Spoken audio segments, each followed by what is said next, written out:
작은 씨앗교회 이렇게 첫 예배에 와주신 여러분들 진심으로 환영하고 축복합니다. 오늘부터 이제 한 달 동안은 저희가 함께 기도에 대해서 지금 생각을 해보려고 해요. 그래서 이 기도에 관련된 말씀들이 끝난 다음에는 정말 우리의 마음속에 하나님의 나라를 진짜 더 사모하게 되고, 그리고 기도하는 게 정말 우리 가운데 기쁨이 되는 그런 은혜가 우리 모두에게 있게 되기를 기도합니다. 예전에 교회를 안 다니는 분하고 이렇게 같이 얘기를 한 적이 있었어요. 근데 그분이 이런 얘기를 했어요. 그분은 이제 남자친구 때문에 딱 한 번 교회를 가봤는데 이런 얘기를 했어요. 기독교를 믿으면 꼭 그렇게 매주 교회를 가야 돼요? 이렇게 물어봤어요. 그분의 이야기를 이렇게 들으면서 어떤 생각이 들었냐면, 아니, 나만 그냥 잘 믿으면 되지, 뭐 그렇게 유별나게 매주 꼭 교회를 가야 되지? 그렇지 않아도 내 삶도 참 힘든데 일요일마다 쉬지 못하고 왜 교회를 가야 되지? 뭔가 기독교라는 신앙을 얻는 그 대가로 나의 자유가 구속받고 뭔가 종교적인 의무를 막 해야 되고 내 삶에 뭔가 무게가 더하여지는 것 같은 하여튼 그런 어떤 느낌을 받았던 것 같아요. 그래서 그런 질문을 저에게 했던 것 같습니다. 혹시 우리 가운데도 혹시 그런 생각 하시는 분들이 계신가요? 교회를 다니지만 신앙생활하는 것이 뭔가 나에게 큰 부담이 되는 것 같은 혹시 그런 분들이 계십니까? 아니면 기독교라는 종교를 갖게 될 때 생기게 된 그 종교적인 의무 때문에 신앙을 갖는 것이 좀 꺼려지는 그런 분들이 계시지는 않습니까?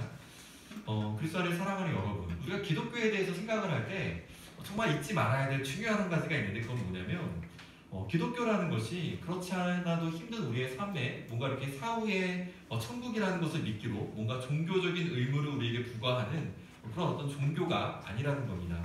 기독교는 그런 종교가 아니에요. 기독교는 우리를 너무나 사랑하시는 살아계신 하나님과의 그런 인격적인 사랑의 관계입니다. 이것이 우리 기독교의 핵심이죠. 기독교는 뭔가 종교적인 교리들을 뭐 강조하고 윤리적인 삶을 강조하지만 그러나 그것이 아니에요. 교리가 아니고 윤리적인 삶이 아닙니다. 그 이상의 것이에요. 우리의 지식을 넘어서서 우리의 행위를 넘어서서 우리의 전 인격과 존재로 하나님을 사랑하고 그분을 따르고 우리가 인격적인 사귐 속에서 그분과 동행하는 삶을 살아가는 겁니다. 그것이 기독교죠.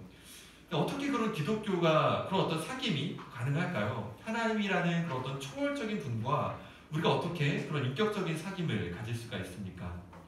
하나님은 느껴지지도 않고 만져지지도 않고 그분의 음성이 나한테 막 들리지도 않고 내가 말한다고 해서 들으시는 것 같지도 않고 근데 어떻게 그런 하나님과의 인격적인 사랑의 사귐이 가능할까요? 사실 이 주제는 또 우리가 나중에 시리즈로 또 한번 다뤄야 될 큰 그런 주제인데요. 간단하게만 설명을 드리면 중생과 회심이라는 어떤 초자연적인 역사가 있어요. 그것을 통해서 가능하게 됩니다. 이 중생이라는 것은 우리 가운데 없었던 어떤 새로운 생명이 우리 가운데 주어지는 거예요. 그리고 이 회심이라는 것은 그 생명이 주어진 그 영혼에게 나타난 어떤 첫 번째 반응이에요.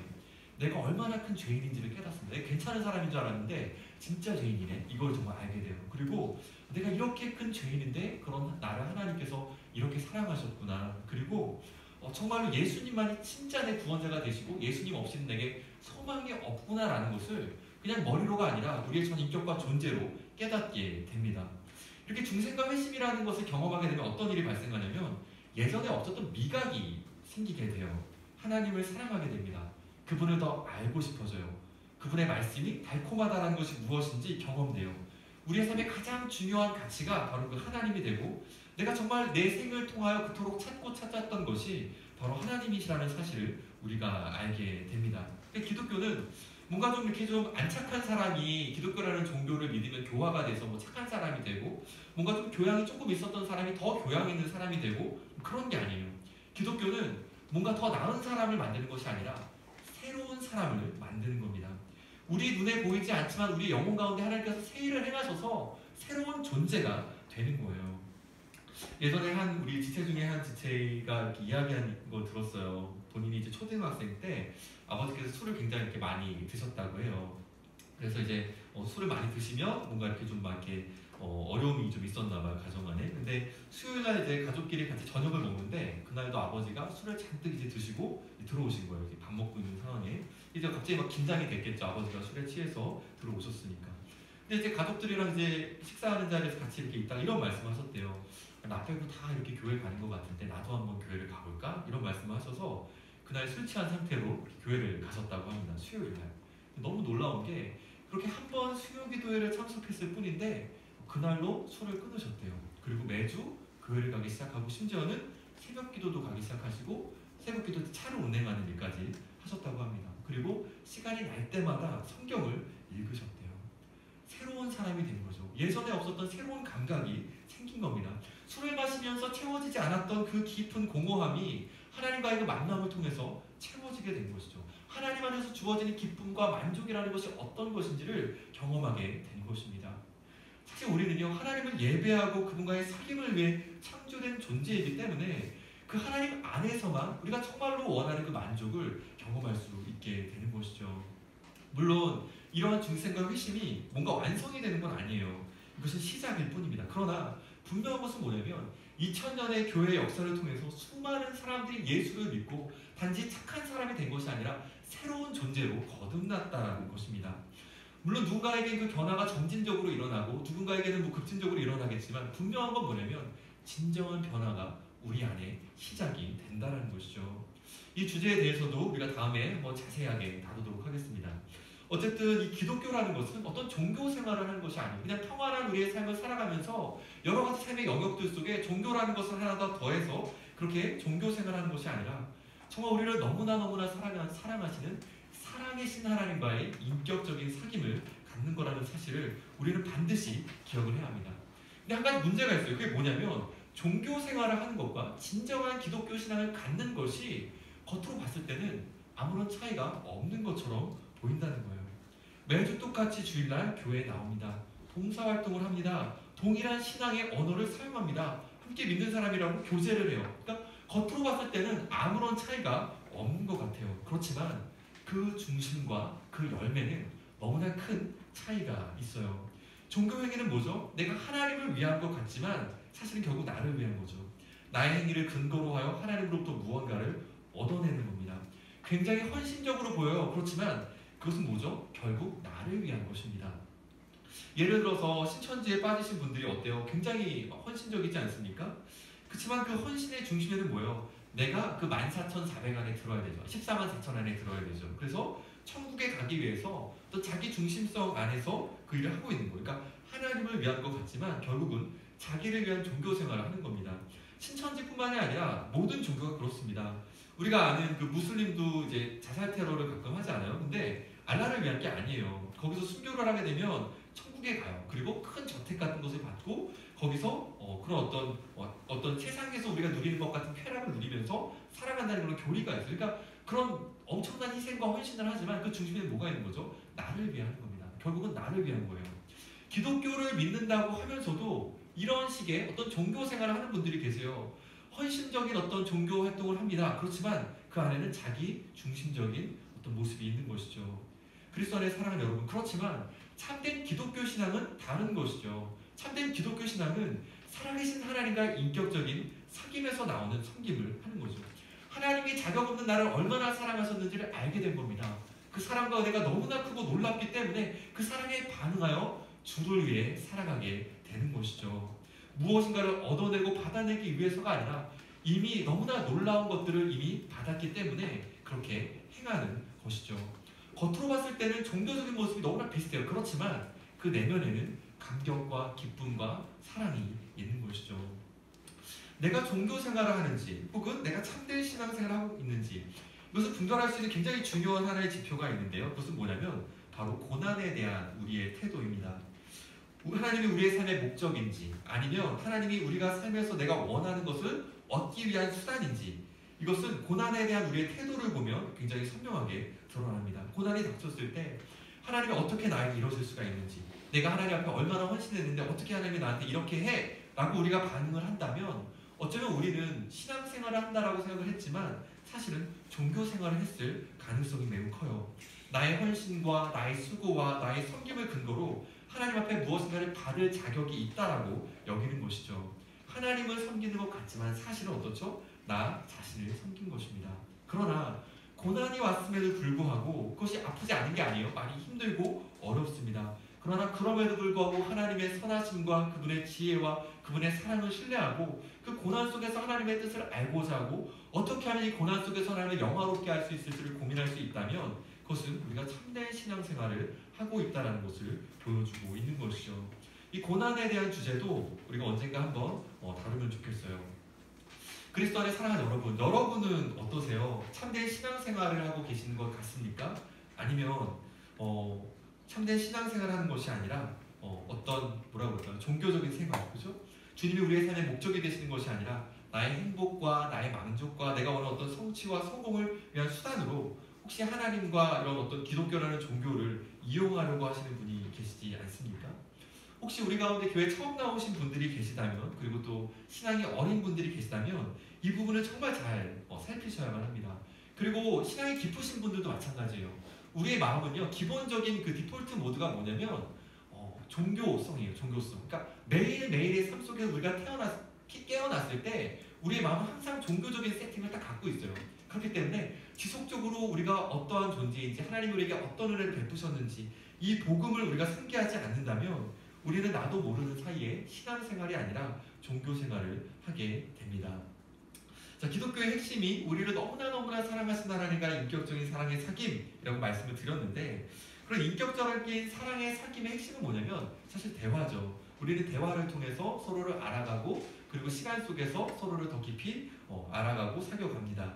자, 그렇다면 우리가 어떻게 하나님과 대화를 할 수 있죠? 우리가 너무나 잘 아는 것처럼 말씀과 기도를 통해서 하나님과 인격적인 사귐을 갖게 되죠. 말씀을 통해 하나님이 정말 우리에게 찾아오셔서 말씀을 하십니다. 그리고 기도를 통해 우리는 하나님께 우리의 말씀을 올려드립니다.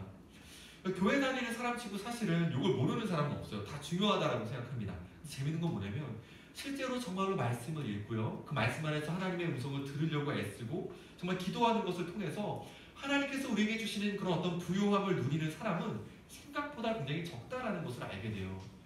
우리의 믿음의 선배들은 이 말씀과 기도를 은혜의 방편이라고 불렀습니다. 그러니까 마치 거대한 은혜의 저수지에 물이 흐르게 하는 그 밸브가 바로 이 기도와 말씀이라는 것이죠. 복음 안에 주어진 엄청난 부요한 그런 어떤 은혜들이 바로 이 기도와 말씀이라는 그런 밸브를 통해서 우리에게 흘러 들어오게 되는 것입니다. 그리스도 안에 사랑하는 여러분, 혹시 우리 가운데 그러신 분들 계십니까? 정말로 교회를 다니고 있지만 그럼에도 불구하고 영혼 속에 정말 목마름이 있고 헤어지지 않는 어떤 갈망이 있는 분들이 계세요? 여러분 한번 보십시오. 여러분이 얼마나 기도를 하고 얼마나 말씀을 읽고 있는지, 그리고 그것이 어떤 종교적인 행위로서가 아니라 정말로 하나님과의 사랑의 사귐으로서 이루어지고 있는지 한번 살펴보시기 바래요. 대부분 그런 어떤 영적인 어떤 뭐라고 그럴까요? 감흥 속에 있는 분들은 그런 어떤 말씀과 기도의 생활을 하지 않으시는 경우가 굉장히 많고, 하더라도 정말로 그것이 하나님과의 사랑의 사귐이 되기보다는 어떤 나의 어떤 종교적인 의무가 되어 있는 분들이 굉장히 많이 계실 것 같아요. 그래서 그렇게 하나님이 주시는 은혜로 내 영혼을 채우기보다는 어떻게 하죠? 세상의 것들로 채우려고 하죠. 뭐 합니까? 예를 들어서 드라마를 본다든지, 뉴스를 본다든지, 소셜미디어를 본다든지, 아니면 사람들과의 관계나 또 세상이 주는 어떤 즐거움으로 우리의 영혼 안에 있는 그 깊은 갈망과 목마름을 채우려고 하죠. 우리가 함께 기도에 대한 말씀들을 지속적으로 나누면서 정말 우리의 영혼 가운데 하나님의 은혜가 정말 기도와 말씀을 통해 흐르게 될 때 우리가 정말 어떻게 변화될 수 있는지를 정말 깊이 경험할 수 있는 은혜가 있게 되기를 바랍니다. 오늘 본문은 예수님이 기도에 대해서 가르침을 주고 계시는데요. 먼저 주님이 말씀하시는 좋지 않은 예들을 한번 살펴볼게요. 우리 5절을 같이 한번 읽어볼까요? 우리 그 나눔지에 보시면 5절이 나와 있는데요. 우리 같이 한번 한 목소리로 읽어보겠습니다. 시작. 우리는 기도할 때 위선자들처럼 하지 말아라. 그들은 사람들에게 보려고 표현과 흉내 모퉁이에 서서 기도하기를 좋아한다. 내가 진정으로 너희에게 말한다. 그들은 자기의 삶을 이미 파악하다. 놀랍지 않습니까? 기도하기를 좋아하는 사람이래요. 그쵸? 되게 훌륭한 사람입니다. 기도하기를 좋아해요. 너무 귀한 일입니다. 기도를 좋아하는 것은. 그런데 왜 기도를 하죠? 사람들에게 보이기 위해 기도를 한다라고 말하고 있어요. 자신이 얼마나 경건한 사람인지, 얼마나 거룩한 사람인지 다른 사람에게 드러내고 싶은 겁니다. 회당과 큰 거리, 모퉁이같이 사람들이 많이 있는 곳에 서서 기도하기를 좋아합니다. 하나님을 섬기는 신앙이 좋은 사람인 것 같지만 실상은 뭡니까? 자기 자신을 섬기고 있는 것이죠. 우리가 앞에 이야기했던 것처럼 참된 신앙인이 아니라 뭐죠? 종교인인 것입니다. 하나님을 사랑하고 하나님을 위해 살아가는 것이 아니라 자기를 위해 종교를, 하나님을 이용하고 있는 것이죠. 우리 7절도 한번 같이 한번 읽어볼게요. 7절 시작. 너희는 기도할 때 이방 사람들처럼 빈말을 무리하지 말아라. 그들은 말을 많이 하여야만 들어주시는 줄로 생각한다. 여러분 7절에 보시면 어때요? 기도를 열심히 하는 한 사람이 등장해요. 이 사람은 어때요? 다른 사람들 시선 신경 쓰지도 않습니다. 하나님 앞에 열심히 기도하고 있어요. 그런데 예수님 뭐라고 말씀하시죠? 빈말을 되풀이하고 있다. 수없이 많은 말들을 쏟아내지만 그 말들이 모두 빈말이라고 이야기를 합니다. 여러분 이 사람이 이처럼 열심히 기도를 하는 이유는 무엇입니까? 이 사람은 앞에 사람이랑 좀 다르죠. 사람들의 시선 때문이 아니고 뭐예요?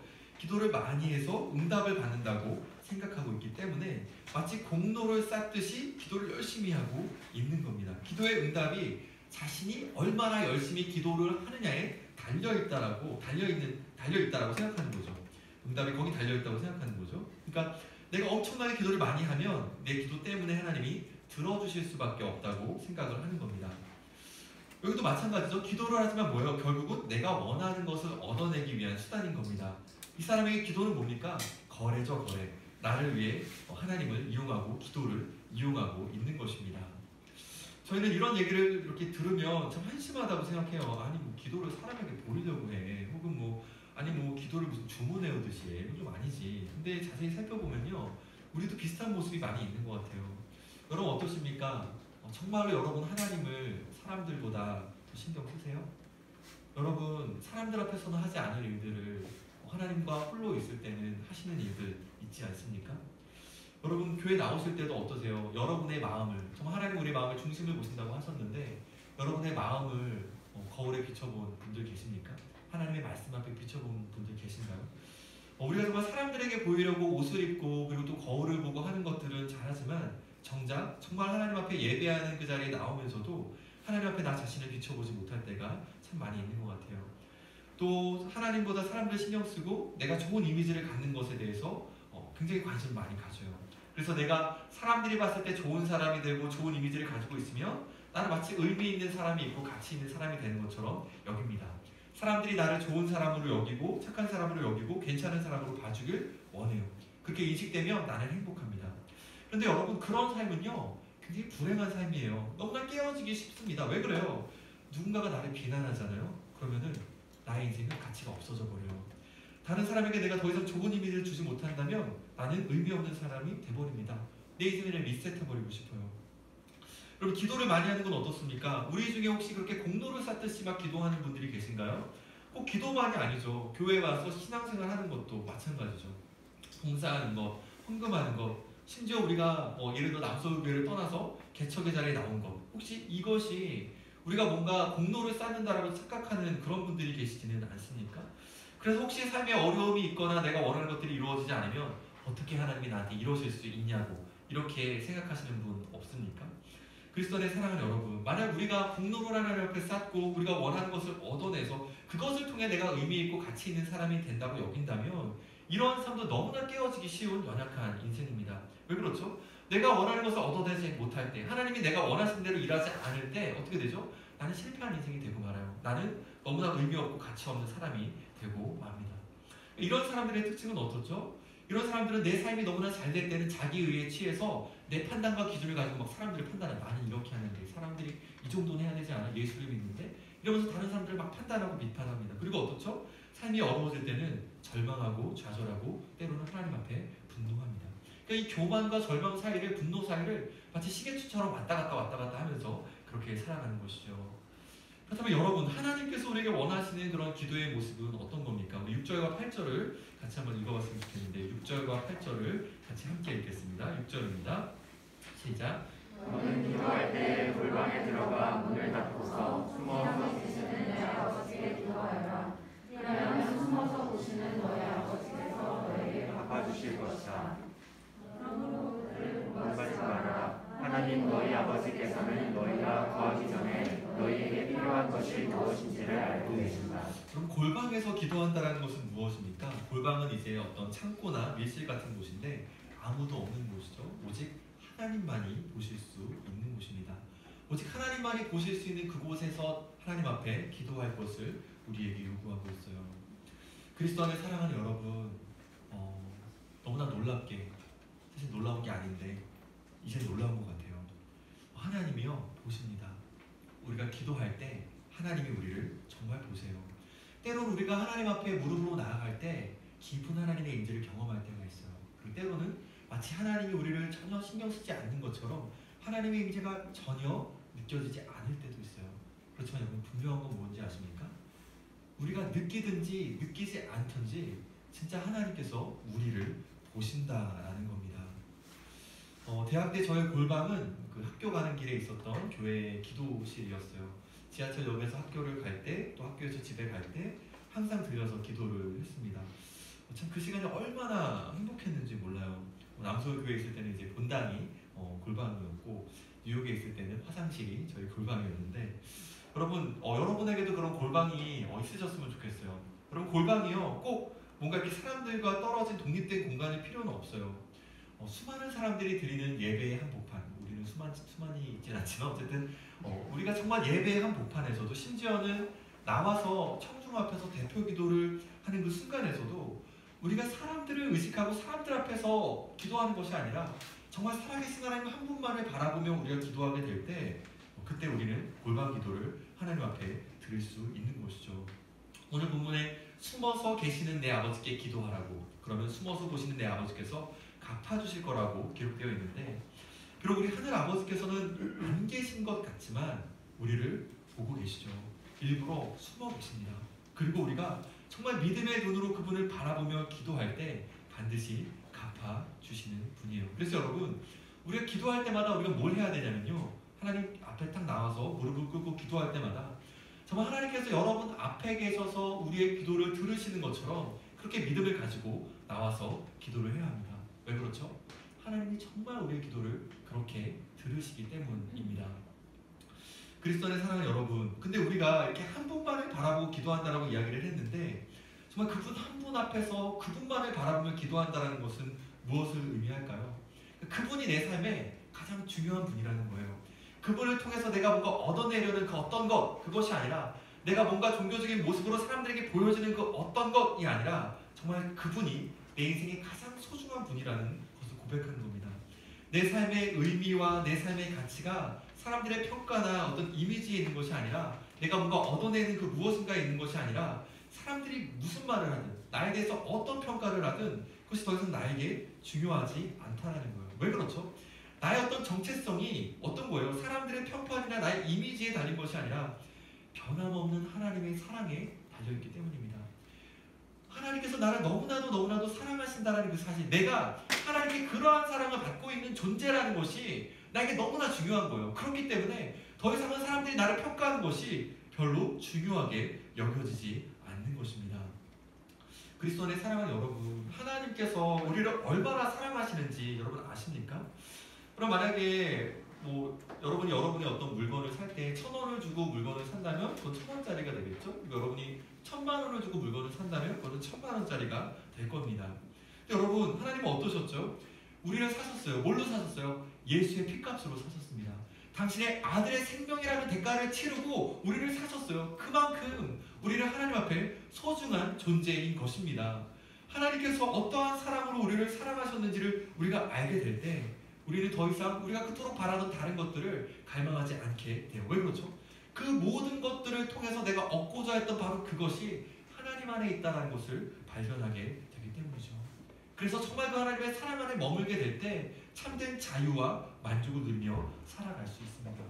그리스도 안에 사랑하는 여러분, 우리가 예수를 믿고 신앙생활을 한다면 이러한 복을 누리며 살아가야 합니다. 기독교 안에는 세상이 줄 수 없는 너무나 많은 자원들이 있어요. 이것을 우리가 단지 머리로만 아는 것이 아니라 우리의 삶의 실존 속에서 실제로 경험하고 누리며 우리는 살아가야 하는 것입니다. 자, 오늘 본문 7, 8절에 보시면 우리 주님이 희한한 말씀을 하시죠. 어떤 말씀을 하시죠? 이방 사람들처럼 기도를 많이 해야 들어주는 것처럼 기도하지 말아라. 하나님 너희 아버지께서는 너희가 구하기 전에 너에게 필요한 것이 무엇인지를 알고 계신다. 여러분, 하나님께서 우리가 이미 필요한 것을 다 알고 계신다면 우리는 왜 기도를 해야 합니까? 기도 안 해도 되는 것 아닐까요? 그렇다면 왜 하나님께서는 우리에게 기도를 가르쳐주고 계시는 것이죠? 우리 주님께서 이 말씀을 하고 계시는 의도는 무엇입니까? 기도하지 말라는 게 아니죠. 왜냐면 우리 주님은 분명히 기도를 우리에게 가르쳐 주셨습니다. 기도는 해야 돼요. 근데 이 말씀하신 이유는 뭐죠? 우리의 응답의 근거가 우리의 열심이나 우리의 공로에 달려있는 것이 아니라는 것을 이야기하고 있는 것이죠. 아까도 말씀드렸던 것처럼 이방인들의 기도는 거래 관계를 보여준다고 말씀을 드렸죠. 내가 원하는 것이 있어서 기도를 많이 해서 내가 원하는 것을 얻어내는 겁니다. 내가 뭔가를 주고 하나님께 얻어내는 거예요. 거래적인 관계예요. 나의 열심에 기도의 응답이 달린 겁니다. 그러나 우리의 기도는 그렇지 않죠. 우리가 기도의 응답을 받는 근거는 뭡니까? 우리의 어떠함에 달린 게 아니에요. 우리가 얼마나 크게 기도했는지, 우리가 얼마나 막 반복해서 많이 이야기를 했는지, 우리가 얼마나 열정적으로 기도했는지에 달려있는 것이 아니라 하나님께서 우리를 너무나 사랑하시는 우리의 아버지라는 사실에 달려있는 것이죠. 하나님의 아버지 되심에, 그분과 우리의 관계에 달려있는 것입니다. 여러분, 아기가요 매일 부모가 이렇게 막 젖을 주고 기저귀를 갈아주고 잠을 재워주고 하는 것이 그 아이의 공로 때문에 그런가요? 그 아이가 막 분유값 이렇게 주고 막 그러나요? 안 그랬잖아요. 그래서 전혀 아니죠. 부모가 그 어린아이의 부모이기 때문에 행하는 것처럼 우리가 필요한 것, 공급받는 것, 하나님께서 우리의 아버지가 되시기 때문에 우리에게 허락해 주시는 것입니다. 하늘 아버지 되신 하나님께서 우리의 필요한 것이 무엇인지를 아시기에 내가 기도를 통해서 무엇인가를 얻어낼 필요가 없다라는 거예요. 우리가 이것에 대해서 우리가 다음 주에 조금 더 자세하게 살펴보도록 하겠습니다. 물론 우리가 원하는 것을 무조건 다 주신다는 이야기도 아니에요. 그렇지만 어쨌든 이 부분을 다음 주에 같이 더 자세하게 다루겠습니다. 자, 그렇다면 우리가 왜 기도를 해야 되죠? 우리가 뭔가를 얻어낼 필요가 없는데 우리의 기도의 목적은 뭐예요? 뭔가를 얻어내기 위한 게 아니죠. 그분을 사랑하기 때문에 그분 앞에 나아가는 겁니다. 그분과의 사귐을 위해서 그분 앞에 나아가는 것이죠. 우리의 기도의 목적은 우리가 너무나 사랑하시는 살아계신 하나님과의 인격적인 사랑의 사귐인 것입니다. 그리스도 안의 사랑하는 여러분, 하나님께서는 우리가 감히 상상할 수 없을 정도로 우리를 사랑하시죠. 그러면 우리는 이런 생각을 자꾸 해요. 마치 우리 안에 뭔가 사랑받을 만한 어떤 자격이나 어떤 공로나 어떤 자질이나 이런 것들이 있는 것처럼, 그래서 하나님이 그런 것들 때문에 우리를 사랑하신다고 생각합니다. 예를 들어 우리 소율이처럼 귀엽다면 어떻겠어요? 나의 외모, 그렇죠? 이런 것 때문에 하나님이 나를 사랑하실 거야. 우리 선율이 같은 경우는 이렇게 씩씩한 거, 그렇죠? 이런 것들 가지고 하나님 나를 사랑하실 거야. 뭐 이렇게 생각하실 수도 있겠지만, 그러나 사실은 어떻죠? 하나님께서 우리를 사랑하시는 것은 우리 안에 어떤 자격이나 어떤 자질이나 어떤 원인이 있기 때문이 아니죠. 만약 우리가 어떤 자격이나 어떤 공로나 어떤 원인이나 자질이 있기 때문에 사랑하신다면 어때요? 우리가 그것을 잃어버리면 하나님도 우리를 더 이상 사랑하지 않아요. 그래서 예를 들어 소율이를 만약 하나님께서 너무나 사랑하셨는데 오늘 예뻐서 사랑했어, 얼굴이. 근데 우리 소율이가 예를 들어서 아침에 일어났어, 세수도 안 하고 뭐 침을 흘리고 막 이랬어요. 그럼 이제 하나님 안 사랑하시겠죠? 아니죠. 그런 게 아닌 거죠. 그래서 조건과 공로 때문이 아니라 뭐예요? 하나님 안에 원인이 있는 거죠. 우리 안에 원인이 있는 것이 아닙니다. 그리스도 안에 사랑하는 여러분, 하나님은요 우리가 얼마나 별로인지 아십니다.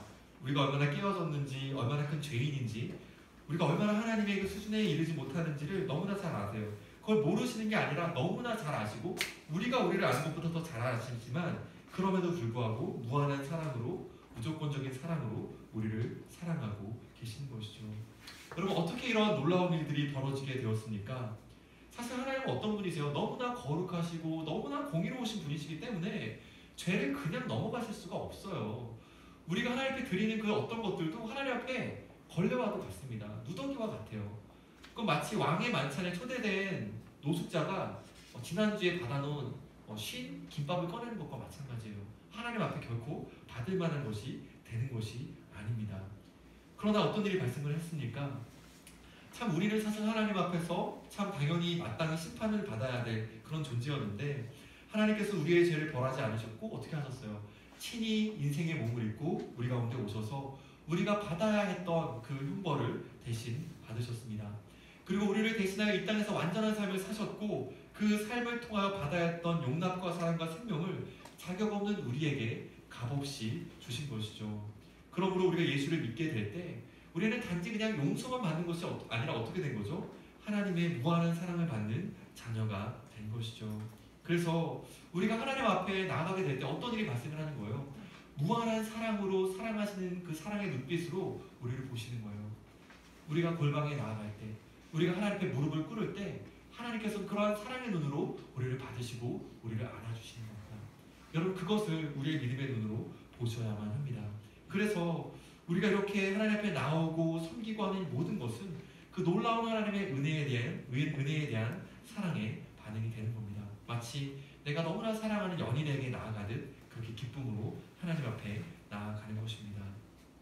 그리스도 안에 사랑하는 여러분, 우리와 하나님과의 관계는 어떻습니까? 우리의 기도는 어떻습니까? 혹시 거래적인 관계는 아닌가요? 정말 사랑의 사귐의 관계 속에 여러분 머물고 계세요? 여러분, 만약에 우리가 우리의 삶 속에 문제가 많을 때만 하나님 앞에 나아가서 열심히 기도를 하고 우리의 삶에 큰 문제가 없을 때는 기도하지 않는다면 그것은 무엇을 보여주는 것이죠? 우리의 기도가 거래적인 관계라는 것을 보여주고 있는 거예요. 사랑의 관계라면 어떨까요? 내 삶에 문제가 있든지 문제가 있지 않든지 우리는 그분 앞에 나아가 무릎을 꿇는 것을 기뻐할 수밖에 없는 것이죠. 우리를 너무나 사랑하신 하나님 앞에 나아가는 겁니다. 예전에 진짜 나이가 많으신 그 목사님이 한 분 오셔가지고 설교를 하신 적이 있었어요. 그 신대원 있을 때. 근데 그분이 이제 자기 어렸을 때 얘기를 해주시는 거예요. 본인이 처음 전도사 사역을 할 때 한국교회 진짜 기도를 많이 하시는 걸로 유명한 굉장히 훌륭한 목사님이 계셨대요. 그래서 그분 교회에서 본인이 이제 사역을 하게 돼서 너무 이제 막 궁금했다. 그분의 기도의 모습은 어떨까? 너무나 궁금해가지고 새벽 기도 때 그분이 이제 강대상 앞에서, 옛날에는 목사님들 강대상 앞에서 기도하고 그러셨잖아요. 강대상 앞에서 기도하실 때 일부러 이렇게 근처 가가지고 기도하는 척하면서 이제 들었대요. 들었는데 그 기도의 내용이 뭐였냐면 이런 거였대요. 아버지, 그 권사님 아시지 않습니까?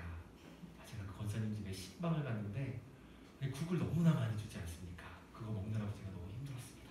이런 기도를 하는 거예요. 그러면서 아버지, 근데 그 권사님이 그런 일이 있다라고 하는데 아버지, 참 이거에 대해서 어떻게 생각하시는지 이러면서 무슨 진짜 막 아빠한테 얘기하는 것처럼 막 그렇게 기도를 하시더라고요. 그래서 1시간, 2시간을 정말 그렇게 친밀한 아버지에게 기도를 하는 것처럼 기도를 하시는 것을 옆에서 보셨다고 그런 얘기를 하셨어요.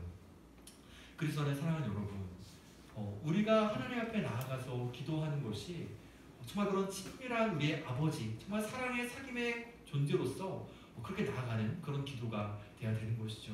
내가 일이 있을 때만 꼭 내가 해야 되기 때문에 하는 것이 아니라 그분의 사랑과 은혜를 기억하고 우리를 너무나 사랑하시는 그분 앞에 감사와 감격 속에 나아가야 하는 것입니다. 그리스도 안에 사랑하는 여러분, 참된 기독교는 종교적인 의무를 우리에게 부과하고 그 의무를 행해야만 우리가 원하는 것을 얻어내는 그런 게 아니죠. 우리를 너무나 사랑하시는 살아계신 하나님과의 인격적인 사랑의 사귐입니다. 그러므로 우리의 기도도 뭐예요?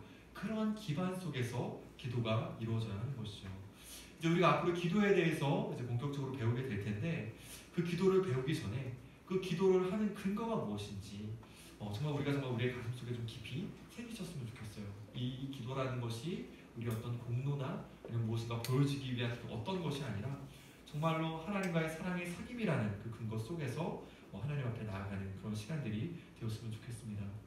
정말 우리 한 사람 한 사람이요, 단지 내가 필요가 있고 뭔가를 얻어내기 위해서만 주님 앞에 나아가는 것이 아니라 정말 우리는 너무나 자격이 없지만 그러나 예수의 공로로 말미암아 정말로 하나님의 아버지라고 부를 수 있는 존재가 되었기 때문에 정말로 감사와 기쁨 속에서 나아가 기도하기 시작할 때 우리는 정말로 우리를 무한히 사랑하시는 하나님 아버지와의 그 사랑의 사귐 속에서 하나님의 놀라운 은혜가 우리의 영혼에 정말 흘러오는 것을 경험하게 될 거예요.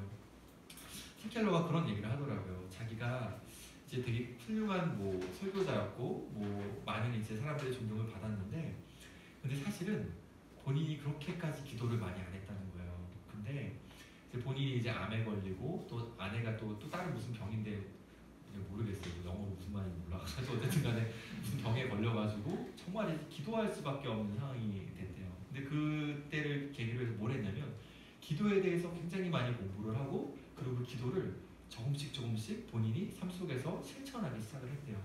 근데 놀라운 건 뭐냐면 정말 멈추지 않고 그렇게 하나님 앞에 머물게 되면서 자신의 영혼이 너무나 부요하게 되는 것을 경험했다라고 이렇게 고백을 했습니다.